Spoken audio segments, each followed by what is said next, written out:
any harm. Oh, a plate of Irish stew wouldn't do us any harm. Plate of Irish stew wouldn't do us any harm, and we'll all hang on behind. Well, hello. I'm back again. It's your old friend Angus here. Well, Joey, even though he seemed a little upset at the end of the last episode, was pretty darn happy with what went on while he was away talking to his so-called expert. And so he looked at all the footage that I had and he realized that I was pretty good. And so we're doing a second episode here. I'm going to keep on talking about how to bring history alive. That was a song, Drop of Nelson's Blood, which is one of my absolute favorites. Pirates love songs. We're going to talk a little bit about why on this show. So let's get started. Are you ready to up your pirate game and bring history to life?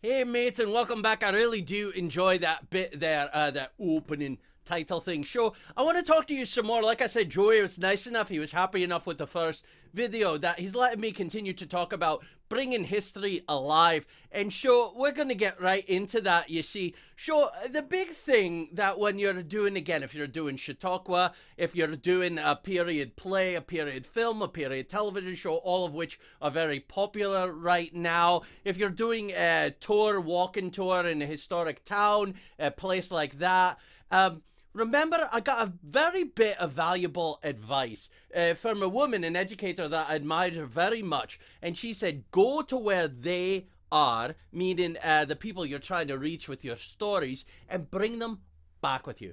So it seems like life was so much different 300 years ago. But it wasn't. When you think about it, right? You still have families. You still have governments. You still have people have to learn a trade. They have to go out, try to make something for themselves, better themselves. And there are certain people who are working with you, and there are certain people who are working against you. Now, children, a lot of them were orphans, but a lot of them had moms and dads. They had hopes and dreams for them. There were some pirates that went on the account that made their mom and dad very sad because they did it and they disowned them. So let them know about the everyday things. I mean, we had to eat and we had to drink. And you know, everybody says, excuse me there for a second. Everybody says that pirates only drank rum and they were drunk on rum all the time. It's ridiculous. I drink a lot of water because we didn't have water at the time, and that's why we drank so much rum and beer. And we weren't drunk all the time because we worked up quite a resistance to it. So it took a lot to get you drunk. And you see, even in the Royal Navy, they give you a pint of rum and a quart of beer every day because water in a barrel, you see, it spoils and it becomes no good. It can make you very, very sick. It can kill you, actually. So that's why we did that. Food was very similar, maybe certainly not processed. The way you hunt and you got it, and your fish and your fowl and your meats and all that kind of stuff. Potatoes and things like that were wonderful if you could get them. If you didn't want scurvy on a ship, you needed your lemons, you needed your limes, especially for so you wouldn't get sick and be terrible. So that was very precious cargo. But life really wasn't that different, and that is one of the things, of course, that you need to let everyone know, that there are more similarities than different. We were human and we had many of the same problems. We got sick and we needed to be taken care of. Now, our methods probably would make you all cringe, but our doctors, who were also our barbers and the like, they did the best they could.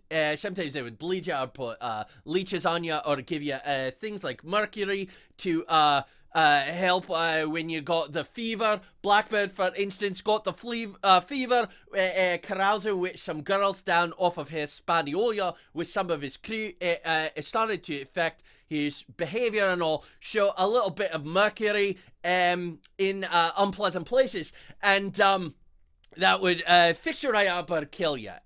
But if it got bad enough, you probably want to be dead anyway. So as part of all your work in living history, what you want to do is you want to try to tell people something new. Now, in the last episode, hopefully I told you some things, I snuck some things in there, that we were actually revolutionaries, that really we believed in brotherhood, liberty, fraternity. We had our articles, which were very similar to sort of a constitution, fair behavior, and all of that kind of thing, expectations on both sides, both people signing, where it was very one way in the Royal Navy.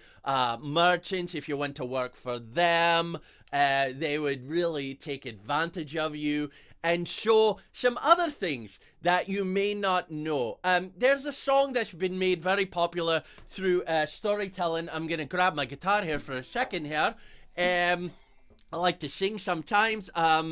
Like I did in the opening of this here episode, Nelson's Blood, right? Well, there's a song called Drunken Sailor. Oh, what do we do with a drunken sailor early in the morning? Everybody thinks, oh, fun and games, pirates, drunk all the time, rum. That's what that's about. But it's not really. And I'm going to tell you here something hopefully new to you. Now, the opening of this song, it goes like this. It goes, way and up we rises. Way and up she rises, way and up she rises early in the morning. Now, what is that she that rises up? Oh, we'd like to think that's your pretty girl who's sailing on the ship with you. That tended to be bad luck, because a pretty girl is not going to have everyone concentrating. They're all going to be looking at the pretty girl and the skirt and all her bits and all that kind of thing, and it's going to cause some trouble. So the she that's coming up here, way hey and up she rises early in the morning, is actually the anchor.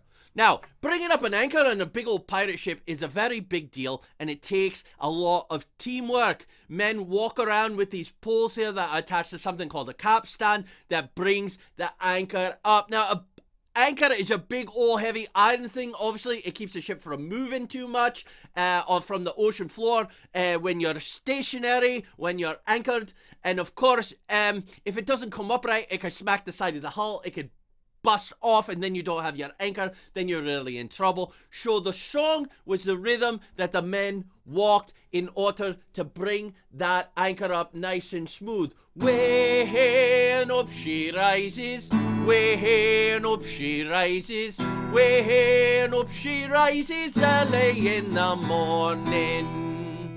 Now, we attached something on here, because if you just sing that over and over again, it gets very boring. You'll lose your concentration. So you have lots and lots and lots of verses. What do we do with a drunken sailor? In the articles, you are not to get drunk when you are on watch. Bad things happen. You forget to put a net over your pipe. You can burn the ship down, because what is a ship? It's wood and it's cloth, and basically it's floating plant life. Ropes, sails. The ship itself is all made out of plant life, wood, trees, all that kind of bit. Highly flammable. It's a problem. So you need to stay sober. So what do you do with a drunken sailor? Well, hey, what do you do with a drunken sailor? What do you do with a drunken sailor? What do you do with a drunken sailor early in the morning? Well, you can shave his belly with a rusty razor, shave his belly with a rusty razor, shave his belly with a rusty razor early in the morning. Not a very pleasant thing. Not a very pleasant thing at all to shave his belly with a rusty razor or a sharp knife, and oh, it's not very happy at all. So this here is a reminder to you while you're doing your rhythm, while you're doing your teamwork. Everyone on a ship had to work together. It wasn't every man for himself. It was a brotherhood. A brotherhood that was devilized, that was demonized, that were called humani hostis generis, enemies of all mankind. Imagine such a thing. Us pirates going out, trying to get a little equality, trying to level the field, trying to get the proper king on the throne, and what is happening to us? We're called enemies of all mankind. Again, when I retired over to Beaufort in 1725, I came out of retirement later when the Spanish attacked Beaufort, and they came to me and they said, oh, Angus MacGregor, we know that you're McBlackheart, but we like you. You're a nice fellow. You tell great tales and you sing some songs, and we all love you, and you're smoking your pipe and all that bit, but we really need your help. So I opened up my sea chest, I got out all my pirating bits, and I helped them.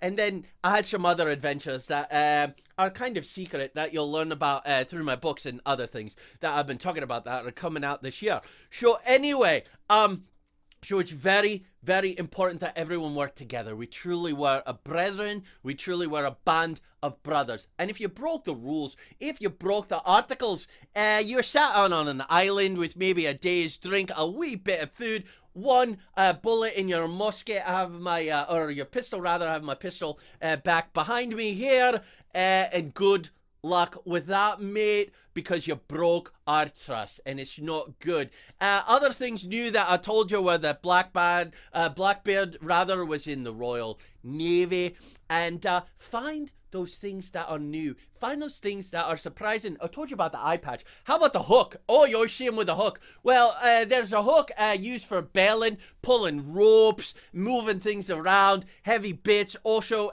when you're doing a boarding party, you might use the hook. Show in pictures or paintings.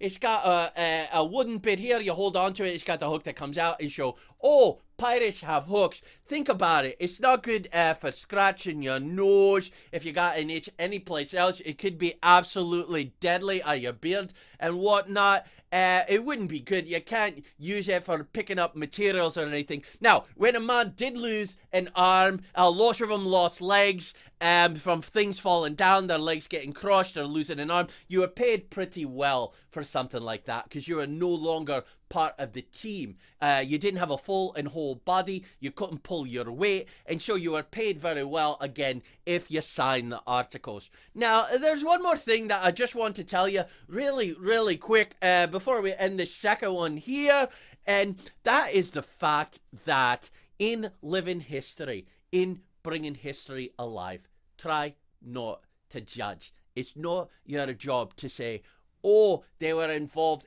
with the slave. Sure, they're just nasty people. Or they were pirates and they went on the account and they were lawbreakers and outlaws. Part of the new that I try to teach, again, is that we are revolutionaries. We are trying to work for a safer, braver world, equality, where everyone was together, liberty, everyone had the chance. Sam was a very big deal about that, always talking about it all the time, about being princes of the world, everyone being equal. And we really did. If it wasn't for us, I don't know that the American Revolution, I don't know that the French Revolution would have happened the way they did, in the way that they did. But we showed that you could stand up to tyrants, nobles, people who want to hoard all the wealth. Again, I'm glad in your day and age, in your modern times here, you don't have that and everything's fair and wonderful, and you don't have to worry about rich people stealing from you, and company holders and landowners and all that bit, and everything's equitable and fine and fun. That's great. But just tell the story of the person that you're telling the story of. Go back to the fundamentals of storytelling. What are their circumstances? Well, when my mom and dad died and I went to live with Rob Roy, who is an outlaw clan leader, that really changed my circumstances. When Rob Roy, when I was a lad of only 17, sent me out on the account down in the Caribbean to be a representative of the Scottish clans and getting involved with all that, that really changed my circumstances. I hate coos. I was terrible taking care of them, right? You know, cattle, smelly coos, right? And all of that. But that might have been my life. If my mom and dad had lived, maybe I just would have been a farmer. Maybe I would have been a cattleman. So things would have been a lot different. So think about their circumstances. Of course, their motivations, what they believe when they answer that call to adventure and take the hero's journey. All the things that Joey have been talking about as fundamental parts of your storytelling. So please continue to tell your stories. It's very, very important. So that's all I have for you now. I hope you enjoyed the first video, and then we had a top 10 list of the fiction books about pirates that I really love. Not everything in them is right, and maybe I don't know, maybe I exaggerate sometimes and don't tell it all exactly right. But I try to give you a lot of the truth, because because it's important, as you know. So please remember to keep on telling your stories. I'm going to come back again. You know, there's a little split, a little cut, I think they call it, or something like that. It's a kind of ugly word, a cut. But anyway, and come back and tell you how you continue to be part of this community here, because remember, every day truly is a story all a show. And thanks for listening to my pirate tales. I really appreciate it. Alright, well, that's all the time I have. All I wanted to share with you in this first two-part video about bringing history to life pirate style. I'm sure I'm going to be back. We'll have some fun things. We're going to have some top 10 lists, my favorite non-fiction books on pirating, and also my favorite DVDs, Blu-rays, video, all of that kind of thing. I've recently discovered that. That's a wonderful thing too. So we'll all see you soon. Remember, like the videos if you like them with the old thumbs up. Subscribe, it's like joining a pirate crew. Also, click the bell, like the ship's bell, for a notification when we're leaving port with something brand new for you all. And then also too, we have something called a Patreon page. Pirates love their booty. It's a great way for you to give some booty and to get some great things. You can have a conversation with me if you want, mates, if you become a patron. Also, I could work with you on your pirating bits and getting out there and going on the account with the Brotherhood of the Seas, as it were. So we're gonna see you again. Joey will be back real soon with some great offerings on storytelling. And remember, every day truly is a pirate story all its own. Bye, my mates.